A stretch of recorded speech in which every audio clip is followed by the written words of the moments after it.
with operations management.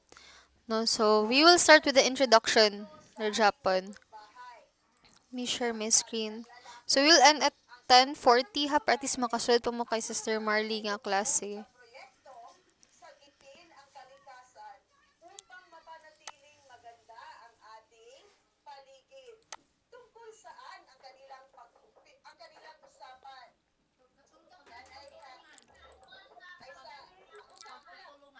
Okay, so this morning for operations management, so I will discuss introduction to operations management. So what are the contents for this morning? We have a definition on what is operations management, importance of operations management decisions, operations management contributions to society, operations management of service and manufacturing organizations, the ever-changing world of operations management, the make or buy decision, and the historical development of operations management. Okay, so let's start first with the first content, which is what is operations management. So we will have the operations management definition first. So operations management is the collection of people, technology, and systems within a company that has a primary responsibility for providing the organization's products or services. So ang trabaho no sa na assigned sa operations management is responsible siya in producing products and services. Si production management class, more siya on products. But if you add services, that is operations management. So, nakasabot ra sa difference. No? So, if ikaw ang responsible for products alone, that is production management. But if you add services, or if you are both responsible for producing products and services, or services rin siya purely, then that's operations management. Muna kalaan nilang duha. But the function is still the same, no? Parehas ra. No? Ikaw ang in charge, no? Pag-produce. And how do you do that, no? In producing products and services, it undergoes, para sa lang sa thesis, ko sa thesis pa, napa na siya, input process and output nga process. No? So, the management of the direct resources that are required to produce and deliver an organization's goods and services. That is another definition of operations management. Operations management, or OM, is also a discipline and profession that studies and practices the process of planning, designing, and operating production systems and subsystems to achieve the goal of the organization. The business function is responsible for planning, coordinating, and controlling the resources needed to produce a company's products and services. And lastly, the management of the conversation process that transforms inputs into outputs in the form of finished goods and services. So if we are going to look at the transformation process of operations management, it would look like this, no? You have the input, the process, and the output. For the input, you have all the things you need to produce the output. Pero kinahanglan pa siya i-manufacture. Kung saan pa na, pag mo ni ang raw materials, no, before siya mahimo into a final product. So, ang input class is the materials, no, like, if food pa na siya, that's the ingredients. Machines, no, machines needed to convert these materials or raw materials into products.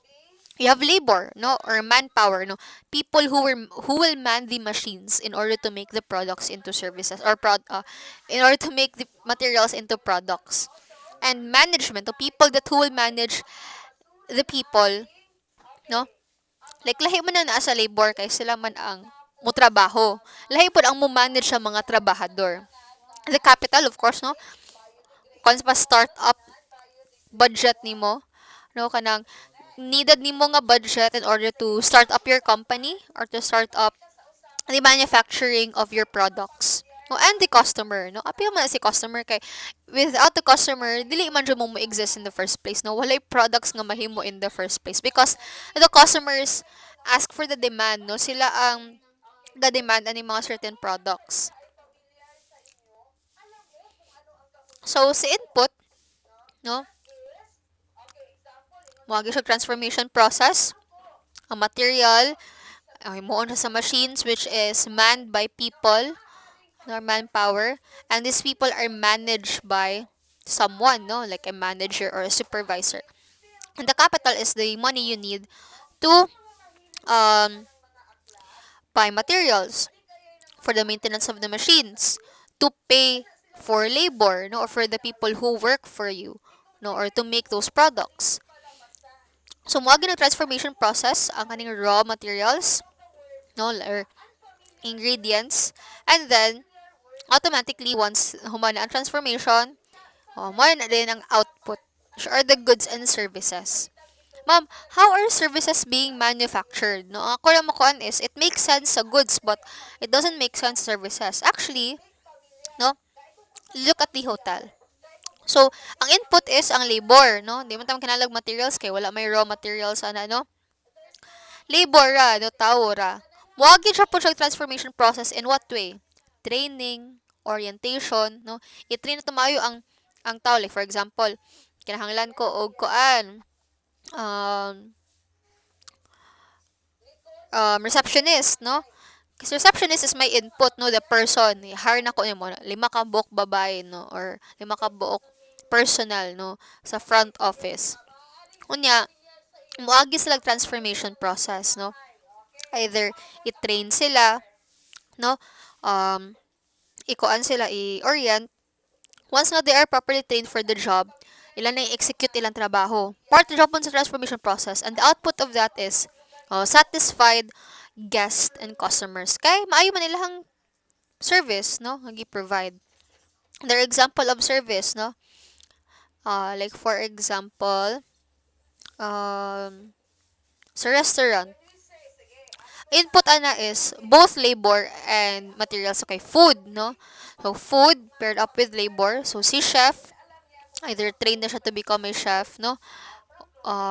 Magluto siya diri. Magluto siya. And then, ang output ana is food nga masatisfied ng iyang customers. So, the broken lines represent feedback.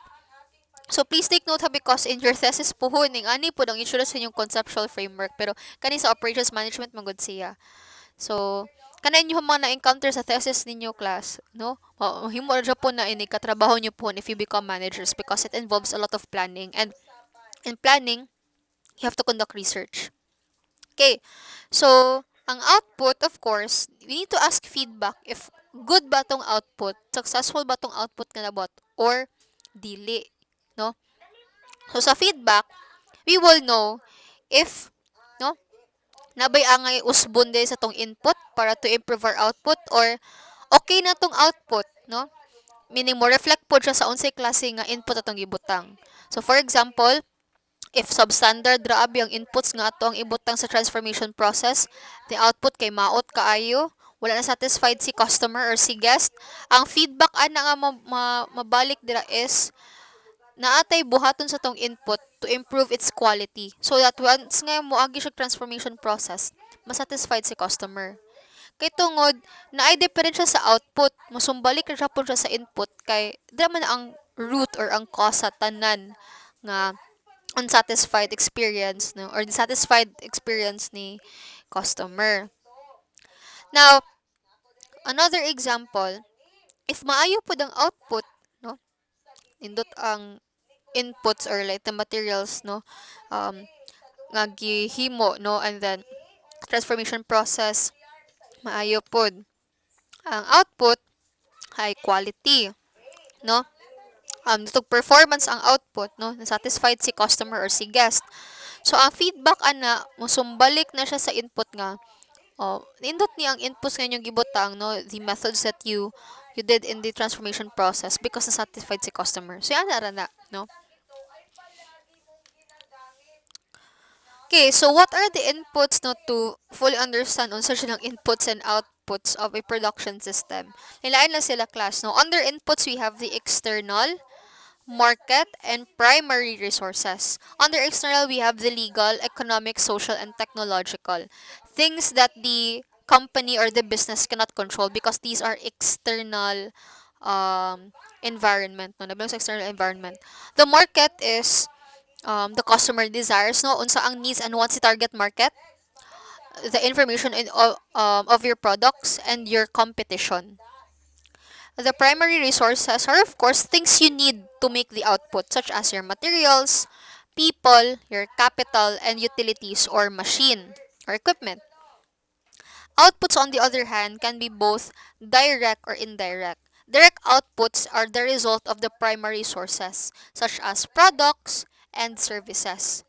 Indirect, or mara na po na siya og kanang ang makuha nimo sa products, no, such as waste, pollution, or technological advances. Kay dili man jud no paghimo na ko ani kung paghimo na ko aning mga materials into a product, I did not expect it to produce waste. That's an indirect because dili man jud na imong main jud nga output dapat nga i-produce. But since inevitable man jud na every time that we make products class, there has to be waste man jud no. Nya man jud kuan. Para sa gunang sa dira sa unsa tawag gani sa may palampas gani ng himuog kuan ethyl alcohol ba na from sugarcane sakto ba no nga although ga-produce sila og something good out from the sugarcane pero ang indirect output niya is na waste no air pollution nga ma katimaho ta baho kaayo so that's an example of an indirect output. Oh, just a result, no? Result of the direct output. Okay. Transformation process within the OM. This is actually quite identical sa previous ako nga illustration, no? So, input, sa di man ta ka simulation no kay di man ta ka field trip sa manufacturing company magtutag Coca-Cola bro para makita ta silang operations management nga process no if only pwede ra para makita dyan na to siya but we will just stick with this illustration na lang. So, for inputs, no, you have here the materials, no, you need to make the output. And then, moagi siya og transformation process. Si transformation process, naimutabang niya like external factors, no, katong policies, etc. Katong i-mention ako kanina. And components. Components are personnel, no, the people that will make your products or that will manufacture the materials into products, no. Sige lang, na chart ani onya. And then, pag human naghimo, like, human ako himo sa product, before na ko siya i-release sa public, ibaligya, muagi siya og measure. O, kung, di ba, kung kayo mo sa quality, total quality management ato nga subject or quality control ato nga subject is before i-release ang product to be sold, no, to be consumed by your consumers, no, by your customers, it has to undergo quality control. I-measure sa if mo meet ba sa standards of quality. If poor gani ang quality class mo, oy, naman ni defects sa imong product, so mo, tag feedback. Palihog kog adjust sa imuhang mga materials kay substandard ra imong materials gibutang, no, maot kayo ang performance sa imong product, no, dali ra maguba. So, adjust na pud ta dire before siya mo undergo another transformation process.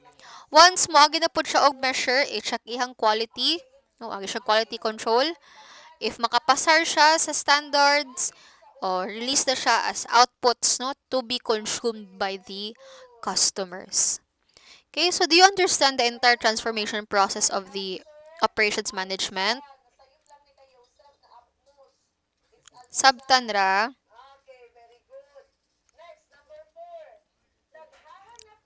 Napa mo? Sinawala ko ha. Sinayadang. Okay. Para mas masabtan na to, let's put it in this chart, no, yung ani nga example, no, with different, sa tawag ni kanang examples. So, first is, ang system-based hospital. Ang input sa hospital are patients and medical supplies. Pero, primarily medical supplies, no, because you need medical supplies to take care of your patients. The components or people, which is naa dire, no, mao ni siya. The components nga mo tabang no og transform no sa imong inputs into output are the medical doctors, nurses, and equipment. So, once nga you have the components, the people that will transform your inputs such as medical supplies into an output, mo dito with transformation to healthcare, no? Na natay nurses, natay medical supplies and patients, o taga na tong healthcare ang kanatong pasyente. And the output is maayo na ang katong pasyente nato and nanay healthy individuals.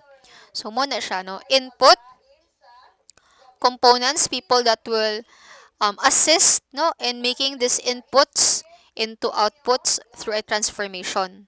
So ang input is medical supplies and patients. Components, kaning medical doctors, nurses, and equipment. Sila ang mo transform or mo gamit sa medical supplies for in performing healthcare sa tong pasyente. Once nga na-perform na ang healthcare, automatically ang output is healthy na ang ato ang mga pasyente. Satisfied na sila. Okay? Another example, restaurant. Inputs are hungry customers and food, no, or ingredients sa food. Components are the people who will assist in transforming the inputs into output. So you have the chef, the wait staff, no, and all the people needed in the restaurant. Once nga naa na ning components and input, transformation na dayon ta. So lutuon ang pagkaon, i-serve siya, no, in an agreeable environment so that ang output is satisfied ato ang customers. So this is more on service na ha kay kani dali ra man ka siya sabton kung products ato ang i-produce no. Dili kay in terms na ni siya of services. Okay, next, automobile factory. Oh, kung ano ni siya product. So you have the raw materials such as sheet steel and engine parts. So the components are the workers, no, who will put together kaning mga raw materials with the use of equipment and tools. And then the transformation is i-assemble ang car o i-fabricate, no, himuon siya. And then the result is high quality cars. So more siya on the product side. Kaning duha service. Next, college or university. O kamo, ang input kamo mga estudyante and books or learning materials. The components are teachers because kami ang mo transform, no? Mo um mo make sure nga kaning input, no, ang result niya as educated individuals. So kami mga teachers, once nga naana mo na napoy books or learning materials or kasa karon nga side na wala may classroom technology na lang siya ibutang dira, muhatag na dayon mi og knowledge and skills sa inyo ha. Develop mo para ang output educated individuals. Next, department store. Ang input kay shoppers or stock of goods, no? Or kanang mga kanang mga baligya. Component kay mga sales clerk or sales lady, no? Primary transformation, mo attract sila og shoppers, i-promote nila ang products and make sure mo fill og orders, no? Or make sure nga mabaligyaan, no, nila ang ilahang customer. The output is sales nga makasatisfy ang customer. Next kay distribution center. So kanang mga kuano, mga storage facilities. Mo na siya. Like sa JNT, LBC, ang input ana ay stock keeping units or kanang mga warehouse nga na ay warehouse siya nga na mga different rooms nga na mga lock, no. Components are stock pickers or kanang mga lahi ng stock picker sa delivery boy. Ang stock picker siya ang mo pick up sa stock sa storage room. Siya ang mo store, siya ang mo pick up. For example, imong gi-order kay from Laguna abi class, no? Unya mo agi pa siya og Metro Manila before siya i-ship sa Bacolod City. So si parcel nimo gi-pick up ni stock picker from Laguna Baron, and then ibilin siya dito sa Metro Manila. Sa Metro Manila na ay stock room usa dito, no, para matingob o padala sa Bacolod. So stock siya dito sa ikuha siya stock picker, gi-store siya dito sa storage room. And then isa siya i-deliver. So Stock picker ang tao nga mo assist in picking up the stocks, no, from the stores. And then ang transformation is i-store siya sa storage and then i-distribute na siya once ready na siya for shipment. And then ang output is fast delivery or satisfied nga consignee. Ang consignee is kato mo receive sa product. Okay. Next is what is operations management? Operations management is a set of activities that create value in the form of goods and services by transforming ay mana di ay ni siya. Okay, what's the difference between the PM and the OM? Ako na na-mention earlier, no? Ang nakalian na sa production management and operations management is that si productions management is more on products and si operations management is or both, no? Both services and products or just services.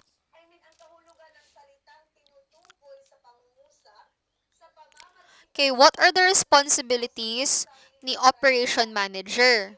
OM. Sa hotel na adyo tay OM class no siya ang overall jud. And then kung ano iyang trabaho no, i-oversee niya nga ang housekeeping, ang front office, ang F&B. They will have to do their job properly so that they will produce desirable outputs. No?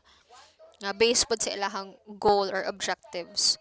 So, ang direct responsibility ni operations management is the activities which are directly related to producing and delivering products and services.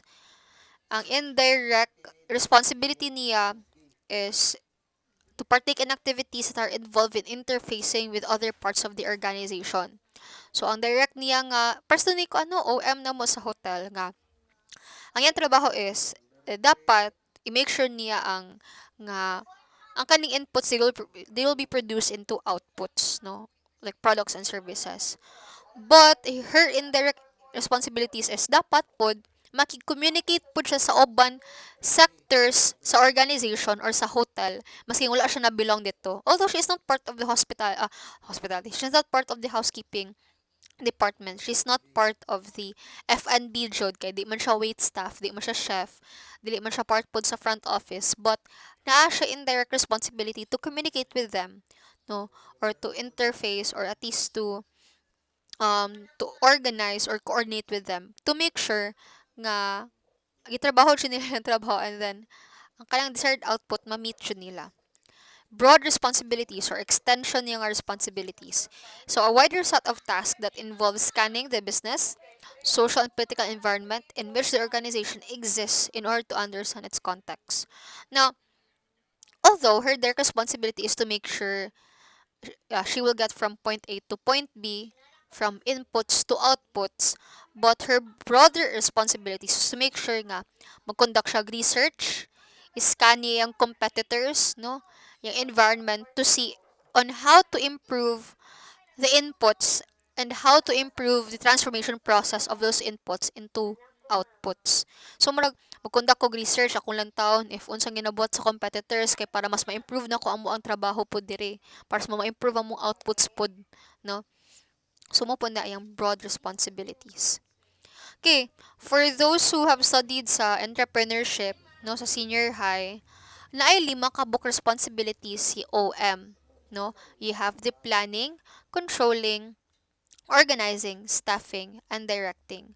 Under planning are the capacity, location, products and services, make or buy, layout, projects, and scheduling. Under controlling, you have inventory, quality, cost, productivity.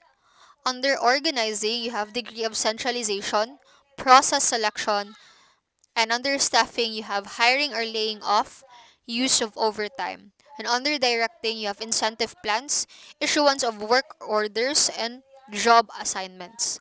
Let's start first with planning. In planning class, no, actually naaman din ang. So ang planning class is more on before ta mo execute ani, magplano sa ta, layout sa taon sa nga to ang i-propose or ibalik nga products and services. Of course, di man na sila mo manufacture class og products if dili pa na nila planuhan kung saan lang gusto i-launch, like mag-brainstorming sa sila unsa may gusto na to ibaligya or i-launch nga product, no. One entrepreneur that I followed on Instagram is Miss Lana. Um, she has three kinds of businesses class, no? Like, business of skincare. Yeah, duha lang ka skincare, no? Na skincare nga for the face, na siya skincare for intimate areas. Na naapod siya jewelry nga nga business. No, so tulo, linlain na siya. No, and before ang pinakalitas niya is kanang Mink PH, no, kanang intimate skincare. Before siya ning decide ana, they have to go to planning first. Like, unsa ba tong gusto i-launch? No, I'm planning to venture in this kind of business. Unsa man ang kanang unique siya nga kind of business, especially nga there's a pandemic, people are going less na ang tao nga moagto sa mga like mga salons, no, or dermatologists, no, for their intimate skincares, no, or sa kuan. So unsa may kuan dito, unsay products nga atong ibaligya, no, nga unique siya, useful siya in the time of the pandemic, most especially to girls, no, nga it relates to hygiene, no, something like that. No, plano sila unsa tong gusto i-launch nga product. So kung kamo ganino, kung naka-experience mo og online selling, magunahuna pa manggani ka unsay gusto na mo ibaligya. Kay of course dili pud biya lalim class nga mo decide ka right away niya diha di ay dayon palpak di ay no, or malugi ka, or dili mo kagat dayon imong consumer. So you go first into planning, no, what are your proposed product and services, capacity niya, kung ano ba siya within San Carlos City na ba siya, or gusto ka mo expand nationwide. No, so mag nationwide shipping baka. Location, where are you located? No, do you have a physical store para for walk-in nga mga consumers or customers, or online na jud ka? No, which is for pre-order, or naa may for pick up, no? Make or buy, no? Do we make the products ourselves, or do we buy from suppliers and buy and sell it, and we will just have to rebrand, no? Para sa jewelry no mo, palit ra ka sa uban, i-rebrand ra nimo siya nga para sa imuha. Napod na siya uso pud ato class nga maghimo sila og mga sapatos sa mga sandal. Murag mo po na natabo diri sa San Carlos City nga maghimo sila og mga sandal, unya i-rebrand nila sa imuhang pangalan. Like by bulk, no, ready made na siya nga sandal, ipangalan na lang na sa imuhang pangalan, ang boxes i-brand na lang siya sa imong name. Layout, no, layout sa imong product services, projects and scheduling. So that is planning, no. Importante kay ni siya class because of course this will initiate your project, your business, and you have to entail a lot of time into planning to make sure nga dili ka mapalpak, no, nga successful yun siya, not only sugod sa launch but sustainable siya ba nga until pila pa ka years daghan siya punupalit or na siya punupalit sa imong product. Okay, next is organizing. Organizing is a process selection. Like, who will work on this? Who will work on marketing? Who will work on manufacturing? No, who will work on getting the supplies? No, who will kuan be responsible for customer service? No, i-disseminate na nimo dayon, no, pero sa job assignments mo siya na like, or ang organizing nimo is more on ang proseso, no? Asa man tong first step? First step sa tong process, second step, third step, fourth step until mahuman, no? So at least na ay murag sistema ba, no? Systematic siya. No, at least kabalo mo siya ani niya, iyang trabaho mo ni siya anya. Mo ni ang flow sa mo ang trabaho. Sa hotel naataan na, no?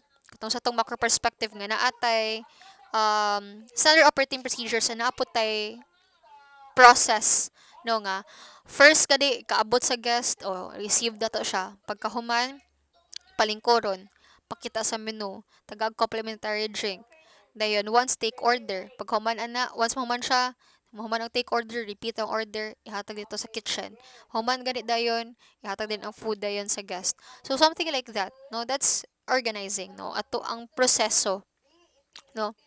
So ngano kinahanglan po ni siya panuhon kay ngano man na yung mga times class nga magplano mo ni siya tong buhaton una ha then mo din ni sunod, no, pinakalas kay packaging na dayon yan na may mga process along the way nga unnecessary na siya, no, nga murag redundant ta kayo sa tangtangon, no, kay para less time consuming.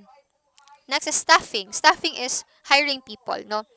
um pila ka buka tong tao i-hire for customer service, pila ka buk tao tong i-hire for marketing, no. And of course, use of overtime. No, when do we need in overtime? No, kung bulk sale na ba, like for example, like 12-12 or 11-11, no, or kanang mga kuan ba, no, mga special nga sale, oh, something like that. Directing is katong given siya no nga job assignments disseminate nimo iyang kuan nga o ikaw kuan ha mo origin nimong trabaho dire ikaw marketing ka di ka pwede manghilabot ani niya kay imong trabaho more on marketing ra etc. So i imuhang i-disseminate ang job assignment to make sure nga naa jud tao assigned for that, no? So ngano kinahanglan man ta maghatag og job assignments because more mo siya divide and conquer, no? Mas dali man good siya class if i-disseminate nimo ang task sa daghang tao kaysa magpabilin sa ka tawo. Imagine nimo nga ikaw ra usa, ikaw tanan mo layout sa logo, ikaw tanan mo package, no? Ikaw tanan mo himo sa product, ikaw pa jud mo advertise, no? So ang kuan na class ang pag-process or pag-process simong product sana dugay, no? Kay imbes dali na tani siya kay daghan mo gahimo sa product, no? Daghan mo gatinabangay, no, in order to make the product. Ikaw naman usa, ikaw tanan, no? Time consuming kaayo siya. Kapoy po siya on your part. Kay issuance of work orders or even ilham mga schedule, no? Kanus amang ka mo kuan, kanus aman mo duty si mo ni siya, no? Yeah, ang shift and all. So that's under directing pod. Okay?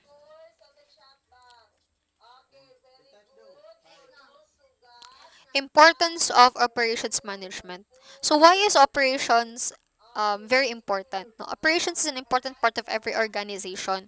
Regardless if gamay ka or dako ka nga business, no, need hapon ka og operations management, no, to make sure that your inputs will become outputs.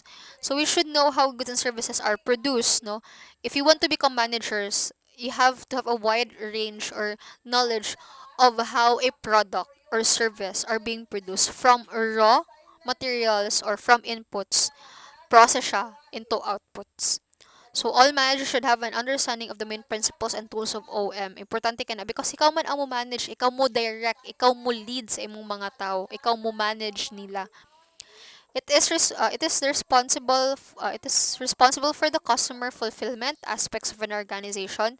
Thus it manages customer satisfaction. So usahay pud ganina mo quality control pud siya to meet the customer satisfaction should.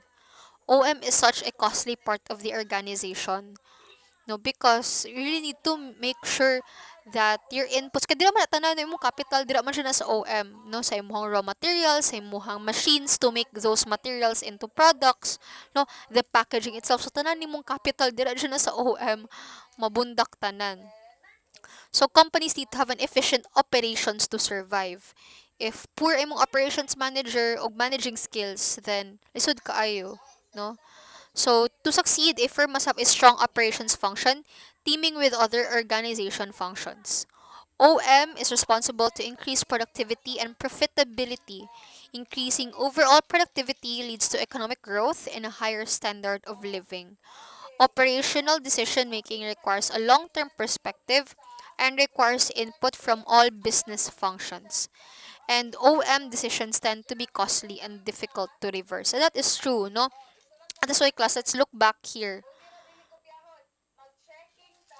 Once kani masayop ta sa pagpalit sa tong inputs, no? Ipakita transformation process. Unya na identify ninyo nga di mapusla ng output, no? Diri sa quality control kay tungod defective siya, gubaon, maot kay performance.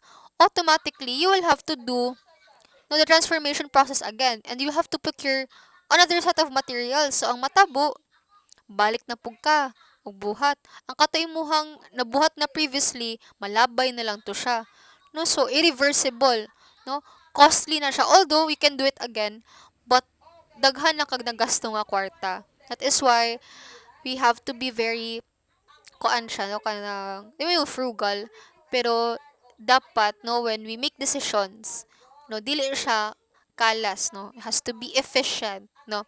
Kaya even if you are doing a good job in producing a high quality product, but along the way kapila ka nasayop, no, kapila ka nag-usab-usab daghan kag nagasto, dili na siya pun siya inefficient nga pamaagi, no. So effective siya but it's not efficient. Okay. So strategic options managers use to gain competitive advantage. 28% is more on operations management. Gilaan siya na nila tanan ilang strategies on operations management plus the quality to ensure the quality of the product. Apil na ang quality pod nga strategy to make sure nga high quality, no?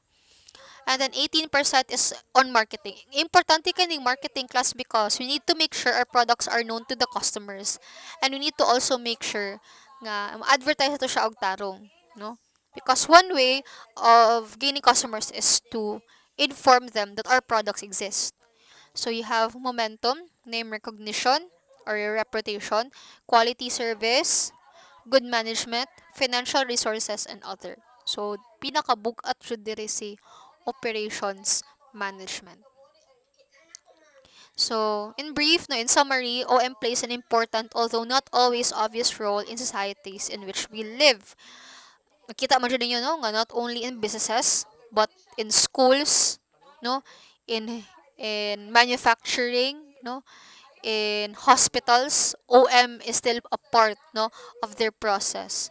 So it is responsible for the food we eat and even the table on where we eat it, no. It provides us with the clothing we wear, with vehicles we use for transportation, and with the toys we use for recreation. We will not enjoy all of the products that we buy without operations management. Kaya tungod, there are people out there who are working, no, to make these products nga to ang magamit. And kita pod, no, we also play a role because ato ang family ba ron or kita nagtrabaho pud ta, no, in order to produce products and services, in order to earn money, but these products and services nga to ang ginahimo na pinasatisfy nga lain pud nga tao. So mara pud siya og ano, cycle. So in other words, operations management affects nearly all aspects of our day-to-day activities. And as what I've said earlier, no, business is everywhere. Dili siya limited to tourism and hospitality industry. Dili lang siya limited to business, but maski asa ka, no, schools are like business, no, pod, no? You need to manage it, no? Hospitals, no? Even sa balay, no, ga-budget ta, ga-manage ta sa tong expenses, no? So, it is everywhere. Okay, so proceed ta with ay number 3 na daitani ta. So kani karon ni ubang definition sa terms like productivity, efficiency, effectiveness, value, competitive advantage. So I'll just upload this slide lang sa kuan. Mo continue ta with 3 at taas pa ni siya 1 and 2 pa tong nahuman. I will also upload this recorded video on YouTube, no, and your Google Classroom. Please make sure makasulod mo sa Google Classroom kay dito tanan ni upload ang slides, activities, no, learning materials. Okay? So you'll continue next meeting na lang class. No, you have your class with Sister Marley di ay. Ay, sorry. Okay? So any questions, students? Mga pangutana? Wala lang. Okay, so we'll continue next meeting, ha? Monday.